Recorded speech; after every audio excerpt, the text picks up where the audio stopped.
on se retrouve enfin pour faire le bilan des lectures du mois de janvier. Il est temps quand même. Je vais finir par prendre du retard comme certaines qui font le bilan d'août en janvier.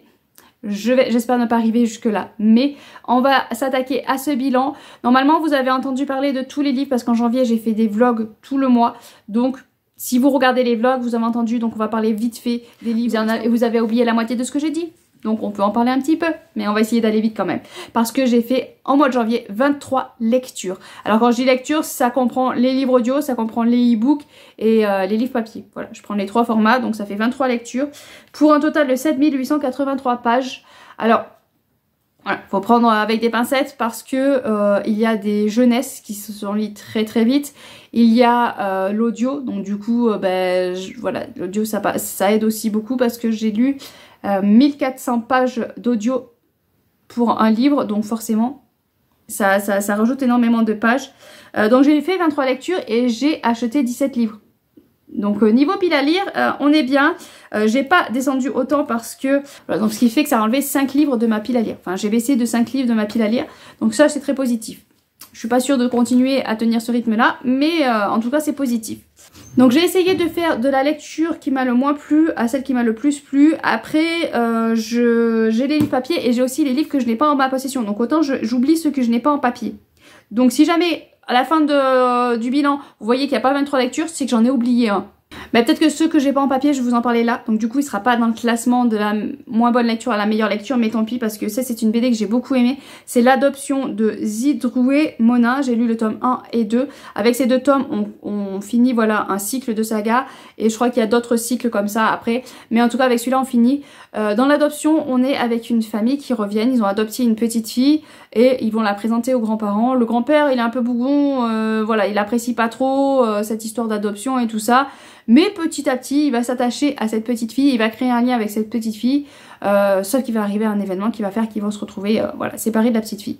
J'ai beaucoup aimé, c'était très touchant, très émouvant, j'ai beaucoup aimé voilà, le lien qui se crée justement avec ce papy bougon qu'il n'a pas envie au départ et qui finalement, on voit qu'il s'y attache très fortement à cette petite fille, enfin c'était très touchant, très émouvant.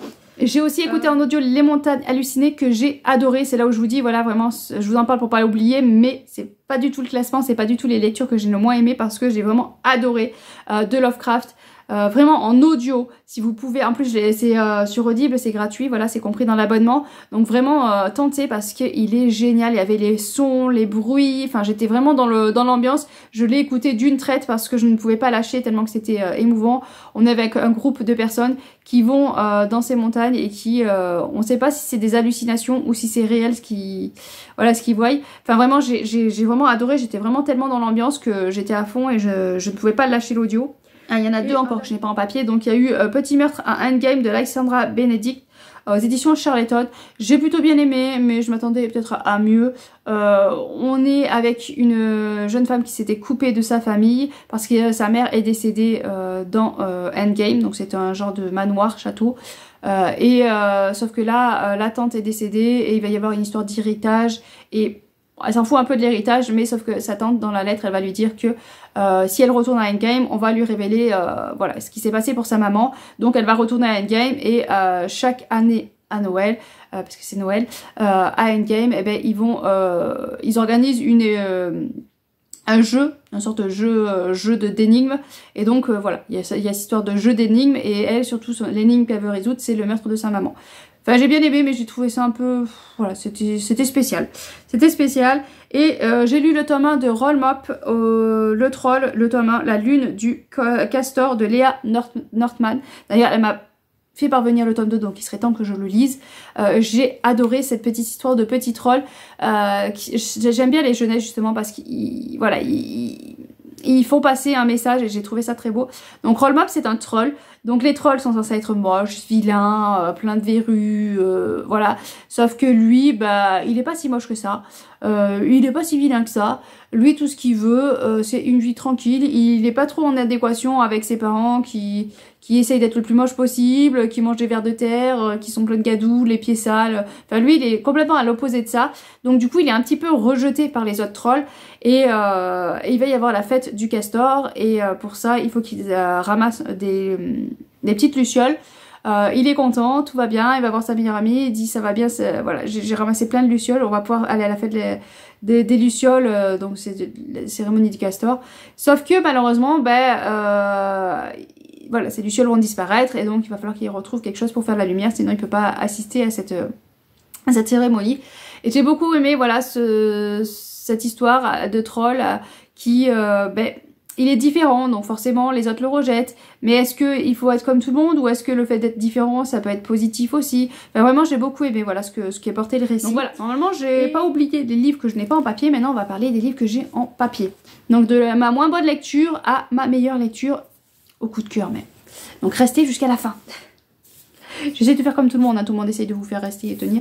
Bon alors, ma moins bonne lecture, c'est Les Bucoliques de Marcel Pagnol parce que c'est de la poésie. Donc c'est des textes de poésie, donc on a la traduction, on a la poésie qui a été écrite initialement en latin, et après on a une explication, et après on a la note avec l'explication un petit peu de la poésie. Alors j'ai trouvé ça très intéressant, mais c'est vrai que moi, la poésie et moi, on n'est pas forcément très copains parce que je ne comprends pas forcément tout. Voilà, je suis pas très cultivée, ceux qui sont là depuis un moment doivent le savoir, ceux qui débarquent ne le savent peut-être pas, mais je suis pas très cultivée, j'ai pas un cerveau qui fonctionne très correctement. Voilà, il est un petit peu au ralenti mon cerveau, il a du mal à emboîter toutes les choses correctement, à ingurgiter les choses, il a du mal à voilà, enregistrer les éléments. Ce qui fait qu'il a du mal avec la poésie parce que la poésie, il faut une bonne réflexion et il n'est pas forcément toujours d'accord avec ça. Donc j'aime bien la poésie, mais c'est vrai que par moments c'était un peu complexe et j'ai toujours un peu de mal à comprendre. Donc c'est bien qu'il y ait les notes histoire de nous expliquer exactement ce qui a été voulu dire dans le texte. C'était une lecture que j'ai faite intéressante, on va dire, une lecture intéressante. Celui-ci c'est un service presse que l'auteur m'a fait parvenir, donc c'est La Guerre des contes de Margot Dupin aux éditions, en auto-édition de Max Taureau. Pourquoi je le mets vers là? Parce que j'ai eu beaucoup de mal à comprendre le récit. Au départ on nous met dans le bain et c'est vrai que j'avais du mal à tout emboîter. On est avec une jeune fille, avec Margot, je suis bête, à chaque fois je fais le coup, il y a le nom de du personnage sur le titre et je cherche le prénom, enfin bon, tout va bien. Donc on est avec Margot qui vit dans une famille frère, sœur, enfin une assez grande famille. Sauf qu'il va se passer un événement, elle a que 4 doigts. Voilà, donc forcément elle a été un petit peu harcelée. Il va y avoir une fête, enfin la personne qui l'a harcelée, enfin il va se passer un rebondissement avec cette personne-là.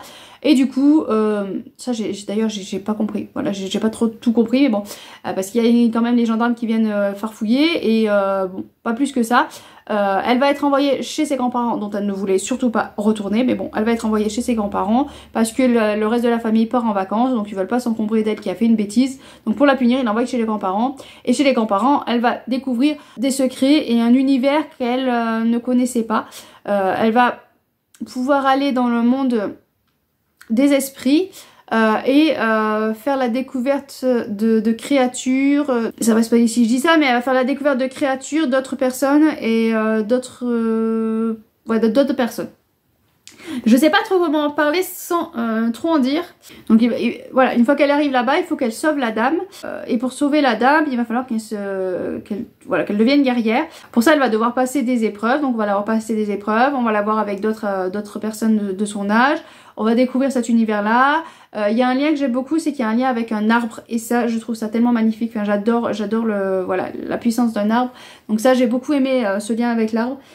J'ai bien aimé, mais c'est vrai qu'il y a beaucoup de choses que j'ai eu beaucoup de mal à comprendre alors que c'est en jeunesse. Donc je me dis, un jeune qui découvre ça, peut-être qu'il a le cerveau qui fonctionne mieux que moi et qu'il arrivera plus à emboîter les choses. Mais c'est vrai qu'il y a beaucoup d'éléments où j'ai eu du mal à trouver les liens, à remettre ensemble. En plus, on nous met direct dans le bain d'entrée, on nous montre une scène. J'ai pas compris, sur le coup je me dis mais qu'est-ce qui se passe, qu'est-ce que c'est que ces personnages, voilà, j'étais complètement perdue d'entrée. Après ça va mieux, voilà, arriver à, je crois que j'ai mis quand même presque la moitié, d'arriver à tout emboîter comme il faut, mais c'est vrai que on nous met trop direct dans le bain sans nous expliquer. Voilà. Peut-être que c'est ça ils aiment, peut-être les jeunes plus ça, d'être dans le bain et d'avoir les explications par la suite, mais c'est vrai que moi ça m'a perturbée, voilà, ça m'a perturbée d'être dans le bain et avoir les explications plus tard. Ensuite j'ai lu Loki et les pommes de Jouvence, donc là c'est collection RBA, donc là on est voilà sur la mythologie, on nous raconte Loki qui va, les pommes de Jouvence je sais plus, je crois que Loki va tomber dans le monde d'un géant ou d'un ogre, Il va lui demander de lui ramener la personne qui arrive à maintenir des pommes de jouvence en vie. Donc elle va se retrouver prisonnière de ce géant et du coup les pommes de jouvence vont mourir et du coup Loki il faut qu'il aille récupérer cette jeune femme, sinon les dieux vont mourir. Vite fait, un résumé vite fait. J'ai beaucoup aimé, c'était très intéressant, c'est une centaine de pages, ça peut se lire plus ou moins assez vite. Après l'écriture, voilà, on nous explique vraiment l'histoire de ça. L'écriture est un peu bof bof, mais j'aime bien, voilà, en apprendre plus et connaître petit à petit un peu plus la mythologie. J'ai lu le tome 2 d'Emmeline Carlines, donc La boussole du Levant des éditions Inceptio. On est en 2002, donc Emmeline dans le tome 1 avait fait la rencontre d'un personnage et là ils se recontactent et elle va aller sur une île retrouver cette personne pour l'aider dans une recherche archéologique. Et on va aussi replonger en 1422 avec Mae, qui était un grand amiral de l'Empire de Chine. Et voilà, on va voir ces deux histoires-là. J'ai bien aimé, c'était pas mal, c'était une bonne lecture, j'ai passé un bon moment de lecture. Mais je dois avouer qu'à l'heure actuelle, j'ai très peu d'éléments qui me restent. Voilà, j'ai très peu d'éléments qui me restent. Sur le moment, c'était une bonne lecture. Après, voilà. J'ai un peu tout oublié l'histoire. Ensuite, j'ai lu Que la mort soit douce de Laetitia Danae. Donc là, c'est le tome 1 parce que j'ai pas retrouvé mon tome 2. Où est-il? Je ne sais pas, il a disparu. Donc j'ai plutôt bien aimé, on est avec la Muerta. Donc on va suivre Catel qui va s'avérer être une Muerta. Et pour être une Muerta, il y a des petites missions, des petites choses à faire. Je sais pas trop comment vous résumer le tome 2 sans spoiler le 1. Donc elle est là, du côté de la mort et elle va faire la rencontre dans la fin du tome 1 des anges, donc eux qui sont plus du côté de la vie. Et donc on va avoir ces deux côtés-là qui vont être très présents dans le tome 2. On va vraiment déambuler dans cet univers avec, là on avait surtout le côté Muerta, et dans le 2 on a les deux côtés, on a les deux pans, et on a vraiment des passages où fait vraiment une interrogation, une réflexion sur le fait de donner la mort, il donne la mort, et ceux qui donnent la vie, et voilà, ce que ça peut provoquer si il y a que la mort qui pratique ou s'il y a que la vie qui est là. Est-ce qu'on a, voilà, on a besoin des deux, on a besoin d'une balance des deux, et ça c'était une très très belle réflexion, très intéressante. J'ai lu Les Yeux Nuits de José Carli aux éditions Berlia, très bonne maison d'édition, toute jeune, et que je ne peux que vous conseiller de vous pencher parce que voilà, il publie quand même de beaux ouvrages. Donc Les Yeux Nuits, on est dans les années 90 et vraiment on est dans les années 90 parce que j'ai vraiment ressenti ça. J'ai vraiment eu l'impression de retourner dans mon adolescence quand je regardais les films un peu d'horreur de cette époque-là. Alors un petit peu, parce que moi je suis pas trop film d'horreur, mais un petit peu les scary movies, voilà, je sais plus ce qu'il y avait exactement, mais il y a que ça qui me vient à l'esprit. Et donc on est avec le jeune Henri qui rêve de devenir réalisateur de films. Ses parents sont pas vraiment d'accord, et en plus il fait de mauvaises blagues parce qu'il a un frère jumeau et un jour il va faire une très très mauvaise blague de mauvais goût à son frère jumeau qui ne va pas apprécier. Et du coup ses parents sont vraiment tout à fait contre le fait qu'il devienne réalisateur de films. Sauf qu'un soir il va rentrer chez lui, il va dire j'ai vu des personnes et j'ai dû courir, ils m'ont suivi, ils avaient les yeux noirs. Forcément ils vont pas du tout le croire vu la blague qu'il avait fait à son frère juste avant. Vu ce qu'il fait et ce qu'il a tendance à faire régulièrement même d'ailleurs. Donc ils vont pas du tout le croire sur cette histoire de personnes avec les yeux noirs. Et il va aller enquêter, ils vont enquêter pour prouver à son frère et son père surtout que ces personnes existent. Il va se retrouver kidnappé par ces personnes avec les yeux noirs. Et donc ces personnes-là vont lui expliquer toutes leurs croyances, toute leur histoire. Ils vont lui dire qu'il ne peut pas rentrer chez lui, mais que c'est quand même mieux d'être avec eux parce que du coup il est plus sous l'emprise de leurs parents, il peut faire ce qu'il veut, quand il veut, voilà. Donc on va voir ce jeune Henri de 17 ans qui il avait envie d'être réalisateur, ses parents étaient tout à fait contre ça, et du coup il se retrouve du jour au lendemain libre. Et est-ce qu'il va pouvoir profiter de cette liberté? Comment ça va se passer pour lui? J'ai beaucoup aimé, comme je vous dis, c'est vraiment l'ambiance des années 90 que j'ai ressenti dans le livre qui m'a énormément plu. J'ai malheureusement trouvé quelques longueurs parce que on a un passage où il se passe pas grand chose, donc c'était un peu long, mais heureusement les chapitres sont assez courts, donc ça peut passer assez vite. Ils font moins d'une dizaine de pages à peu près, donc Donc voilà, ça nous permet de tourner quand même, de tourner les pages, d'avancer quand même. On a quand même, voilà, sur la fin, ça va bouger un peu. Donc voilà, ça bouge quand même, mais c'est vrai qu'il y a eu un petit passage de mou. Mais bon, il fallait qu'on nous explique un petit peu ce qui se passe. On nous explique ce qui se passe, mais en même temps, je reste quand même avec une interrogation avec ses yeux noirs, ce qui se passe exactement. Voilà, il manque un tout petit peu de détails là-dessus. Mais sinon, j'ai passé un bon moment avec cette lecture. Je vous disais que j'avais écouté en audio 1400 pages, donc c'est Les Misérables de Victor Hugo. Et j'ai écouté la totalité, l'intégralité de cette histoire. Ça a été un peu long, voilà, ça a été un peu long, mais je suis contente de pouvoir dire aujourd'hui que j'ai écouté Les Misérables de Victor Hugo, qu'enfin je sais l'histoire. C'est le premier livre que j'avais sorti des bibliothèques de ma maman. Voilà, ils sont très beaux, donc forcément quand j'avais vu ça, moi j'avais qu'une envie, c'était de lire ces livres parce qu'ils étaient magnifiques. Alors forcément, avec des pincettes, parce que ma maman m'avait bien dit, tu fais attention, tu ne l'abîmes pas, tu l'ouvres pas comme si, tu fais vraiment très attention parce qu'il est fragile. Voilà, c'était le précieux de la bibliothèque de ma maman. Et donc j'avais voulu tenter et je n'ai jamais réussi à dépasser les 30 pages parce que voilà, ça me semblait très long, les phrases très pompeuses, enfin voilà, à 11 ans tu te dis non, je vais pas pouvoir le lire, voilà, c'est pas possible. C'était peut-être un peu trop tôt. Mais là, le fait de l'avoir écouté en audio, c'est passé tout seul. Oui, il y avait des petits moments de longueur, des petits moments d'explication historiques qui sont très lourds à ingurgiter. Si je dois vous faire un résumé là tout de suite des passages historiques, j'avoue que j'en ai oublié la moitié parce que j'ai pas tout enregistré. Mais l'essentiel de l'histoire, je l'ai écouté, je l'ai dans ma mémoire. Et voilà, à l'heure d'aujourd'hui, je peux dire que j'ai enfin lu Les Misérables. Je sais qu'il existe des raccourcis, mon fils avait lu Les Misérables en 350 pages, voilà, en raccourci. Mais moi je tenais vraiment à avoir l'œuvre complète de l'auteur, parce que bah, c'est ce qu'a écrit l'auteur, c'est ce qu'a créé l'auteur, donc je trouvais ça plus intéressant d'avoir l'œuvre complète, surtout en audio. Voilà, ça me prend du temps, mais au moins j'avais tout. J'ai aussi lu...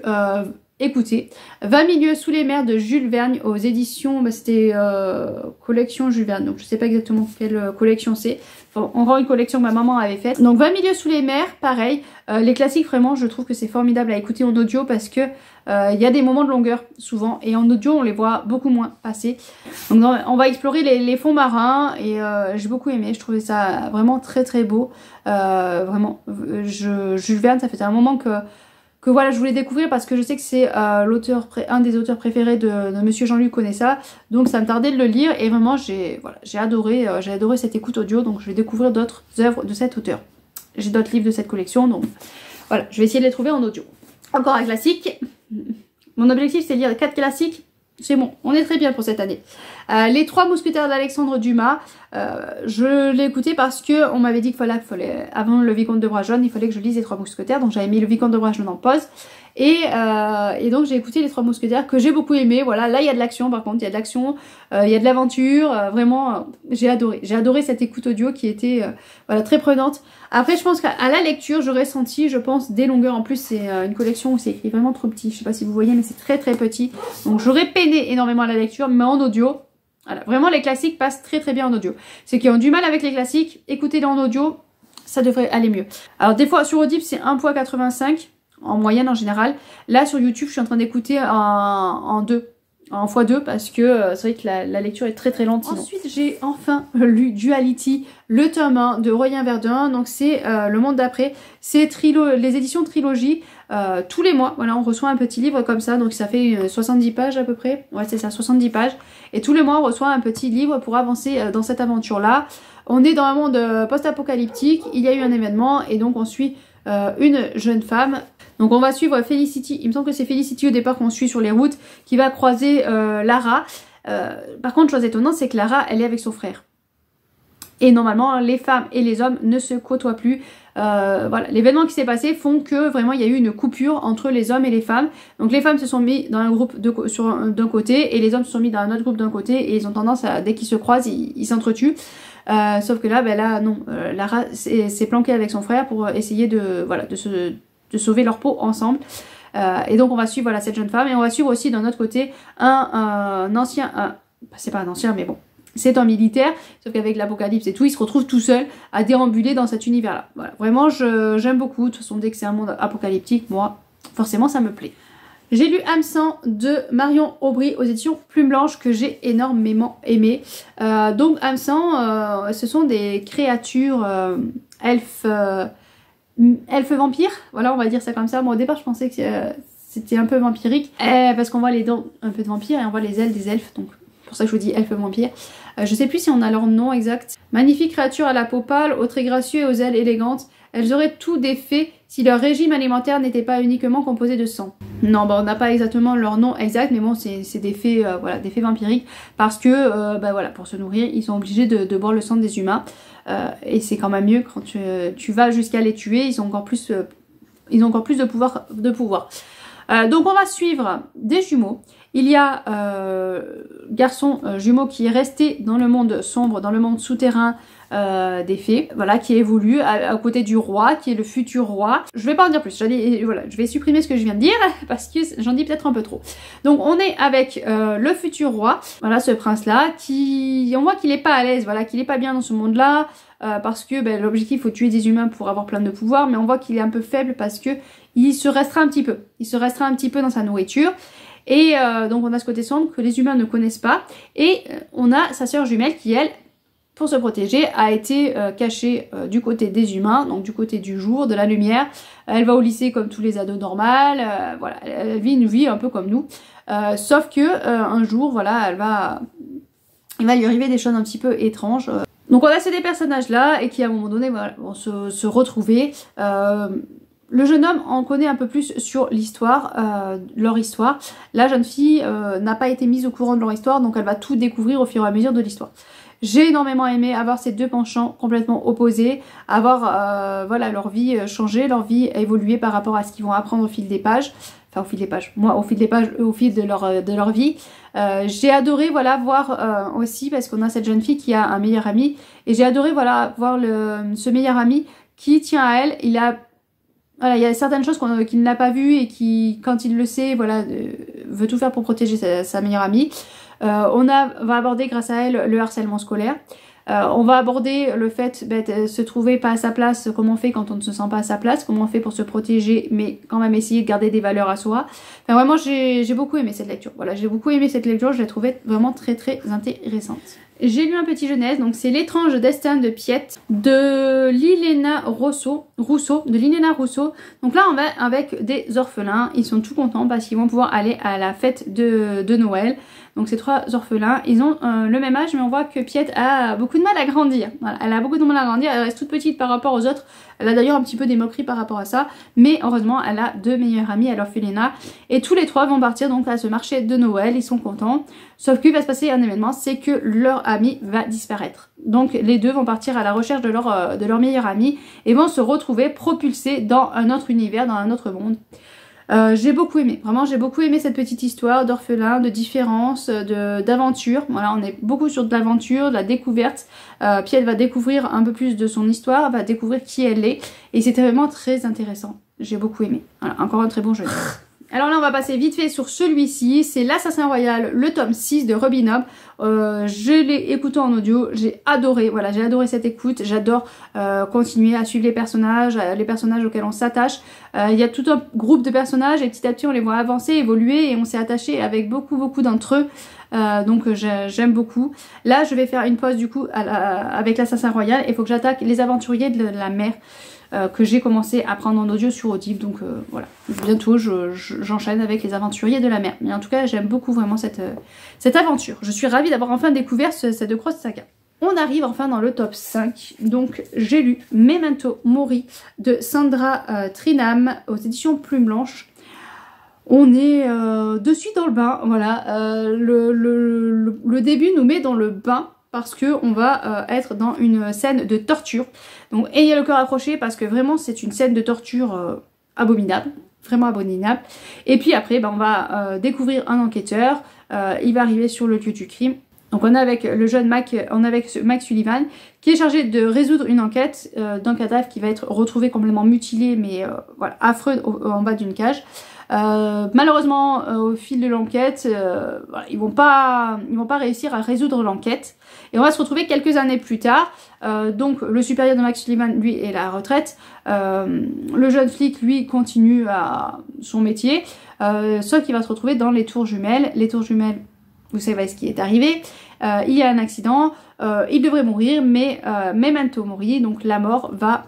Voilà, la jeune femme qui est censée le tuer avec sa faux va le laisser en vie pour une raison, parce qu'elle veut qu'il finisse l'enquête qu'il avait commencé sur ce meurtre qu'il a trouvé dans la cave.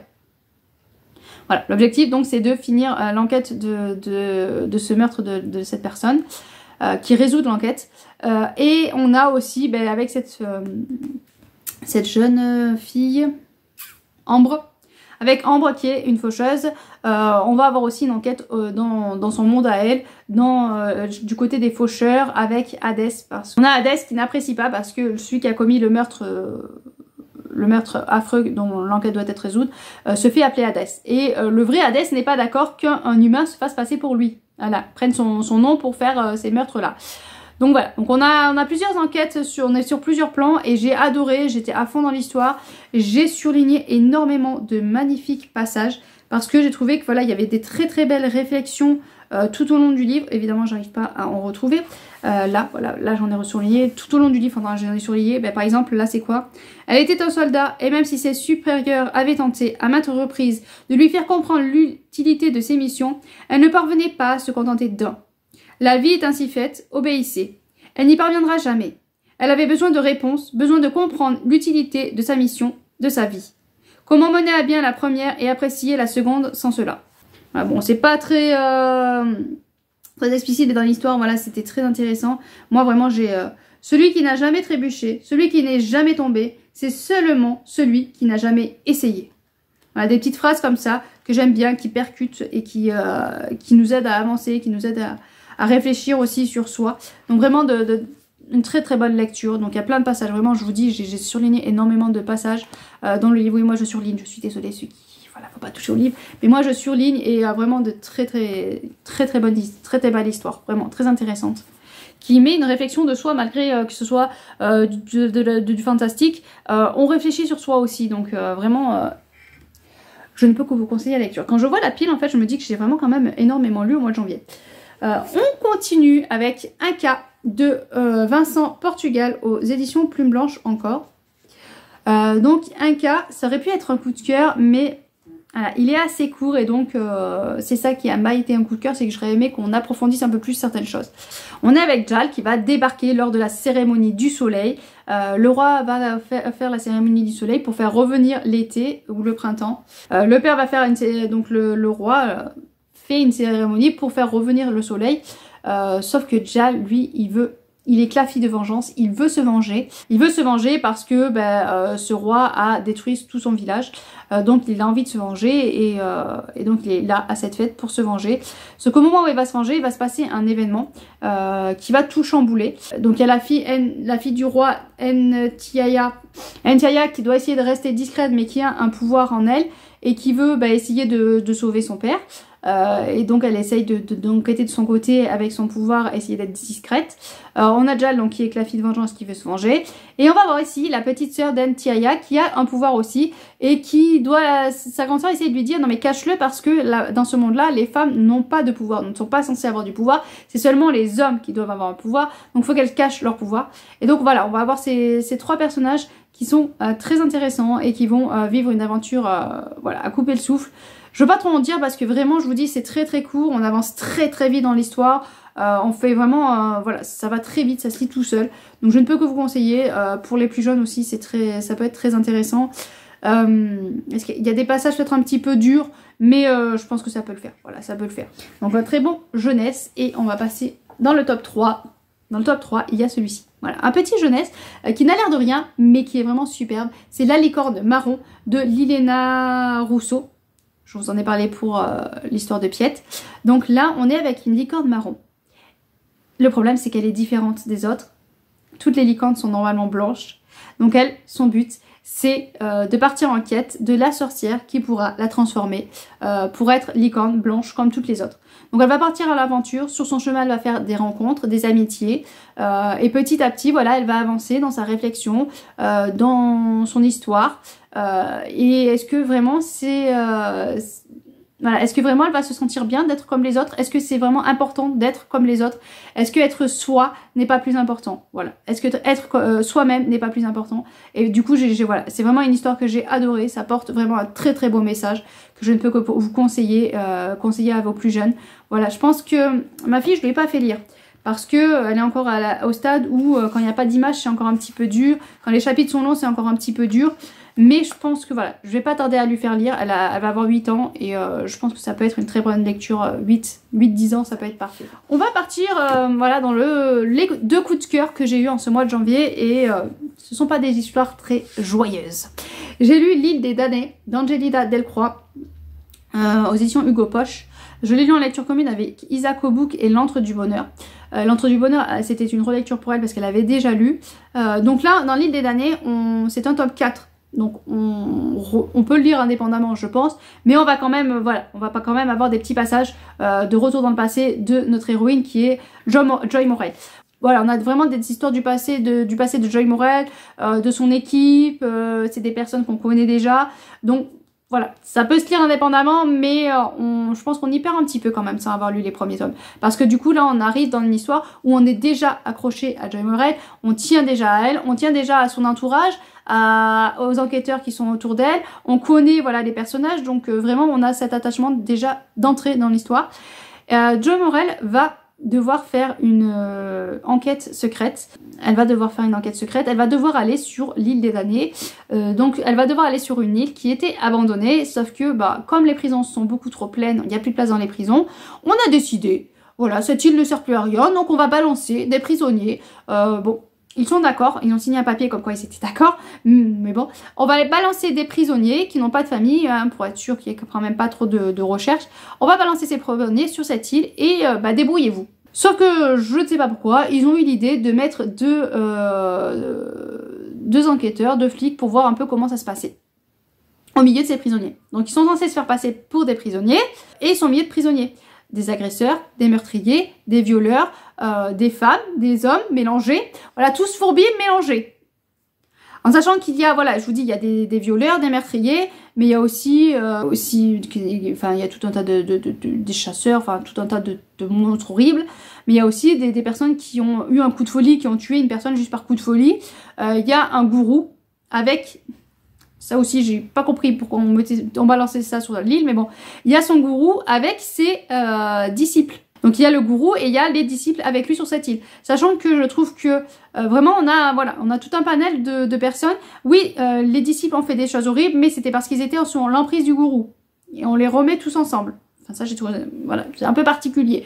Et sachant que les disciples, si tu l'enlèves un peu du gourou, si tu essayes voilà, de travailler un peu, de travailler un petit peu, psychologue et tout ça, peut-être que tu peux arriver à les aider. Mais là, je pense que, voilà, là, ils sont complètement foutus. Hein. Mais bon, passons. Donc, on va balancer ces prisonniers sur cette île et on va balancer 2 gendarmes pour qu'ils regardent comment ça se passe. Et ils devaient être extraits de cette île.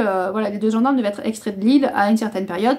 Sauf que ils ne se sont pas présentés au moment pour partir de l'île. Donc, qu'est-ce qu'on fait? Pour en savoir plus et pour aller les sauver, on va balancer 2 autres flics qui vont se faire passer pour des prisonniers. Et donc ces 2 autres flics, c'est Joy Morell et je sais plus le nom de son coéquipier, Hoche, qui doivent à leur tour donc intégrer cette île et sauver les 2 autres gendarmes. Pareil, ils ont 1 heure de rendez-vous pour pouvoir se sauver. Donc voilà, donc on va être sur cette île de l'affreux. Voilà, c'est vraiment horrible tout ce qui se passe. Et donc en plus Joy Morell va être envoyée avec son coéquipier Hoche, sachant que Hoche et elle, voilà, il y a eu dans les tomes précédents une histoire pas très correcte, pas très nette, et donc ils sont pas très proches. Hoche est très mystérieux. C'était pas le bon choix de les mettre tous les 2. Peut-être que si, peut-être que pas, mais voilà, sur la base de départ, sur leur relation et leur lien, c'est un peu moyen. Donc Joy Morell se sent seule sur cette île, parce que voilà, comme elle est pas avec Hoche, elle sait pas trop sur quel pied danser, elle vraiment se retrouve toute seule, et sachant que c'est une femme, là-bas au milieu, c'est encore plus dur. Et vraiment, j'étais sous tension tout du long, je lisais, je tournais les pages, j'avais peur pour ces personnages-là. Je me suis attachée à quelques prisonniers aussi. Et du coup, j'avais peur aussi pour eux, je tremblais pour eux et vraiment, c'était terrible. Il y en a, enfin vraiment, ils sont vraiment affreux, abominables de personnes. Je me dis, mais c'est pas possible. Malheureusement, c'est des personnes qui peuvent exister dans la vraie vie. Mais j'étais vraiment sous tension tout du long de la lecture. J'étais à fond, je pouvais que tourner. Angelina Delcroix, c'est le 5e livre que je lis de l'auteur, je crois. Mais à chaque fois, elle a une plume. La plume est très simple, voilà, il n'y a pas de fioriture, on va direct droit au but. Mais à chaque fois, elle m'embarque et en lecture commune, c'est très compliqué parce que du coup, il y a un découpage, tu arrives au bout du découpage, tu fais... Non, faut que je continue, voilà, faut que je continue un petit peu. Et puis tu tournes les pages, tu tournes les pages, tu tournes les pages et t'arrives à la fin. Voilà, t'arrives à la fin. Je peux pas en parler de cette fin parce que ça vous spoilerait, mais on arrive à la fin et Isaac Obuk au départ elle m'avait dit que c'était la fin de cette saga, mais non.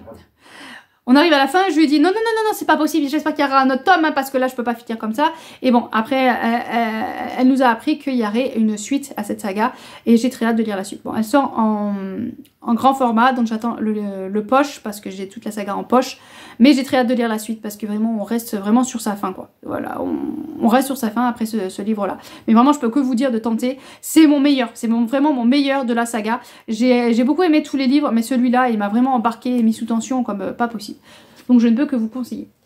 Et mon plus gros coup de cœur et ma meilleure lecture du mois de janvier, c'est Prisonnière de l'Hiver-Russe de Shannon Malka aux éditions Hurlevent. C'est le premier Hurlevent que je lis. C'est pas le dernier que je lirai, mais c'est le premier Hurlevent que je lisais. Voilà, j'avais entendu que du positif sur cette maison d'édition et je rejoins voilà, ce positif parce que c'est mon gros coup de cœur de ce mois de janvier.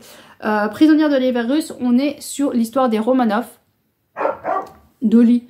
Je connaissais un petit peu, voilà, parce que bon, c'est quand même une histoire de famille qu'on avait pas mal entendu parler. Je connaissais un petit peu l'histoire. Donc j'étais ravie de pouvoir voilà, aller dans cette histoire-là. On est avec Catherine qui, elle, est une cousine de la famille Romanov, qui est en Angleterre, qui est mariée avec un mari tout à fait très charmant qu'on a envie d'assassiner. Voilà, elle est mariée avec un homme et qui, un jour, la famille des Romanov vont l'inviter, je crois, pour l'anniversaire d'une des filles. Et donc, Catherine, elle veut y aller, sauf que son mari n'est pas du tout d'accord et tout ça. On va essayer de lui faire comprendre que là, pour la politique, pour les liens entre l'Angleterre et la Russie, c'est que ça serait bien quand même qu'elle y aille et qu'elle garde une bonne relation. Donc, Catherine va aller en Russie, voilà, retrouver les Romanov. Et donc, on va voir... il n'y a pas forcément de grosses actions, voilà, on va voir la vie de Catherine qui va se dérouler. On a des petits clins d'œil aussi à une certaine histoire, enfin bon. On a des petits clins d'œil à quelque chose quand elle va faire son voyage pour aller en Russie. J'en dis pas plus. Mais voilà, une fois en Russie, elle va aller dans la famille des Romanov. Elle va faire la rencontre des jeunes demoiselles qui sont là-bas. Elle va se lier d'amitié surtout à Olga. Elle va se lier d'amitié avec Olga. Et donc voilà, on va voir cette histoire de famille, ces liens familiales. On sent quelque chose de sombre, quelque chose de lourd se profiler en fond. Il y a la Première Guerre mondiale aussi qui est pas loin. Donc on sent voilà cette tension petit à petit qui s'installe. Petit à petit, on voit que ça va... Voilà, qu'il y a des choses qui vont mal tourner. On se dit, oulala, ça va pas le faire. Petit à petit, ça s'installe. J'ai beaucoup aimé une scène... elles vont être dans un train et j'ai beaucoup aimé une scène familiale. Comme j'ai dit que ça m'a fait penser un peu aux 4 filles du Dr March où on va voir ces jeunes demoiselles qui sont heureuses, qui sont voilà, heureuses d'être ensemble, joyeuses. Ça va pas durer longtemps, mais on a un petit moment de bonheur comme ça qui va passer dans l'histoire et j'ai adoré ce passage-là, c'était vraiment très très beau. Et puis après voilà, on retombe dans cette tension, dans cette noirceur. Petit à petit, on s'enfonce dans le sombre, dans la dureté et un final... le final m'a... Voilà. Il était très dur ce final, ça m'a... Petit à petit, on s'est dirigé, mais moi j'avais envie de... Voilà, j'avais envie de reculer. Non, ne m'amène pas là, je ne veux pas y aller, s'il te plaît.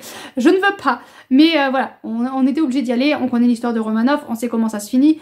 Donc, à un moment donné, il fallait y aller. Mais c'est vrai que j'avais toujours espoir, malgré que je savais comment ça allait se finir. J'avais mon cerveau qui me laissait un espoir. Je voulais cet espoir. Voilà, je me suis dit, allez, s'il te plaît, fais un effort, voilà. Mais bon, ça se finit comme ça doit se finir. Et la fin est très touchante, très émouvante. On voit Catherine, voilà, on voit Catherine, l'impact que ça a eu, cette histoire sur elle. Enfin, vraiment, c'est... Voilà, une lecture qui m'a... tout émue. J'étais vraiment touchée de cette lecture-là. Donc voilà pour ce bilan du mois de janvier. Enfin, je termine vraiment sur un gros coup de cœur. Pour l'instant, on est au mois de mars et c'est pour l'instant ma meilleure lecture de l'année. On verra si ça le reste, mais en tout cas vraiment très beau coup de cœur.